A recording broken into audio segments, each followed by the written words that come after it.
Somerset County in northern New Jersey. Middlesex County in northern New Jersey until 9 p.m. Severe thunderstorms were located along Roosevelt to Princeton, moving southeast at 35 miles per hour wind gusts and quarter-size hail. Impact, minor damage to vehicles. Damage to roofs, siding, trees, and power lines.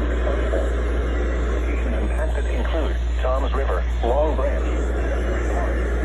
Allentown, Old Bridge, Jackson, Powell, Allentown, Tatum Falls, Holdall,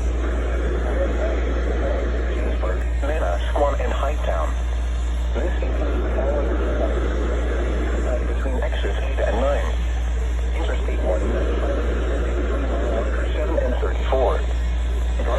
Parkway between mile 19. For your protection, move to an area. Torrential rainfall is occurring with these storms. Do not drive your vehicle through flooded roadways. Thunderstorm warning has been issued until 9 p.m. tonight.